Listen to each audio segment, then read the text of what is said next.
Assalamualaikum warahmatullahi wabarakatuh. Sejarawan Indonesia kalau dicermati ternyata memang tidak seberani Prapanca.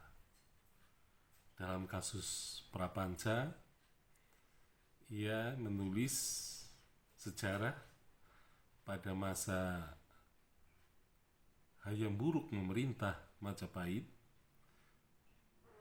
Dia memberikan semacam warisan rohani yang tidak ternilai harganya, ya, yang ditulis sekitar tahun 1365, yaitu Kakawin Desa Warnana. Jadi Desa Warnana itu menguraikan daerah-daerah, yaitu daerah Majapahit, terutama di Jawa Tengah, ya kalau sekarang, dan juga Jawa Timur khususnya yang paling luas itu kan, yang pernah ditinjau atau didatangi oleh Raja Hayam Buruk ketika berkeliling ke Majapahit, seluruh wilayah Majapahit di Jawa, terutama di Jawa Tengah dan Jawa Timur. Nah, Prapanca itu menulis secara apa adanya. Jadi dia membicarakan secara otentik, ya, sejarah pada masa ketika dia hidup,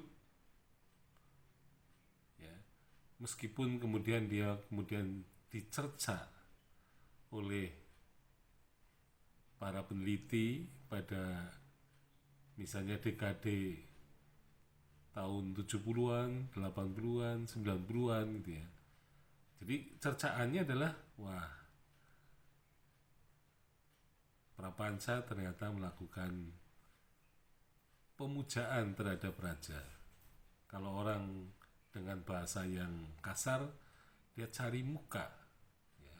Jadi dianggap orang yang mencari muka kepada penguasa. Tetapi sebenarnya pada masa itu Prapanca sendiri sudah pensiun, ya. Jadi sudah tidak terlibat lagi di dalam pemerintahan. Nah, karena itulah kemudian dia sebagai orang yang sudah tua, sudah pensiun, kemudian menuliskan. Jadi tentu saja kalau dia melakukan puja sastra, tentu tidak ada kepentingan yang praktis, ya, yang bisa dia peroleh sebagai seseorang yang pernah menjadi pejabat tinggi negara. Jadi dia menceritakan seperti kisah-kisahnya itu secara otentik, bahkan dia juga mengkritik, ya.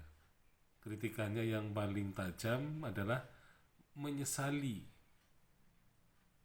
candi-candi atau bangunan-bangunan suci, terutama dari umat Buddha, yang ternyata banyak yang tidak terpelihara. Nah, padahal Majapahit pada waktu itu dikatakan sebagai apa? Negara atau pemerintahan yang menghormati tiga agama, dengan istilah tripaksa. Nah, namun ternyata bahwa bangunan suci Buddha banyak yang terlantar, banyak yang rusak, dan tampaknya kalau bangunan rusak itu terjadi, ya karena pemeluknya kemungkinan sudah semakin lama semakin berkurang, atau bisa juga kesadaran beragamanya sudah menurun, ya. Nah, tetapi yang penting adalah bahwa kesaksian Prapanca pada masanya, pada zamannya itu menunjukkan bahwa ia adalah seorang yang berani menulis sejarah kontemporer. Nah, keberanian ini penting, ya, karena paling tidak ada karya yang mewakili dari zamannya itu. Nah, tetapi kalau pada zamannya itu tidak ada yang menulis, maka bisa jadi sejarah pada masa Hayam Wuruk itu akan banyak tidak bisa diungkap ya dalam penulisan sejarah. Jadi meskipun tuduhan puja sastra gitu ya, oleh para peneliti, tetapi ternyata bahwa ketika dia mendeskripsikan misalnya wilayah Majapahit yang juga dianggap oleh banyak peneliti juga, itu termasuk sesuatu yang utopia gitu ya, atau bahkan ada yang mengatakan mengada-ada. Majapahit itu hanya, tentu saja orang berpikir bahwa Majapahit itu hanya berkuasa di wilayah daerah aliran Sungai Brantas, dan itu saja sebenarnya kata banyak orang. Jadi mereka banyak yang meragukan keberadaan Majapahit sebagai kerajaan atau negara yang bisa berkuasa atas Nusantara ini.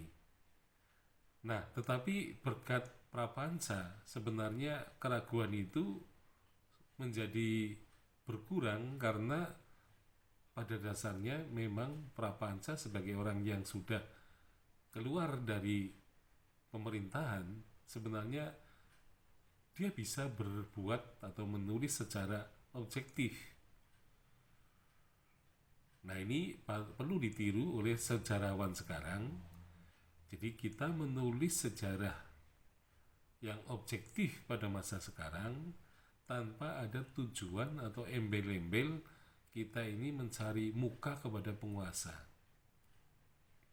Ya, jadi saya kira penguasa sudah mempunyai kekuasaan, penguasa sudah cukup mantap gitu ya. Jadi sebenarnya Prapanca memang tidak membutuhkan tujuan pragmatisnya misalnya untuk mendapatkan keuntungan-keuntungan baik itu secara moral maupun material.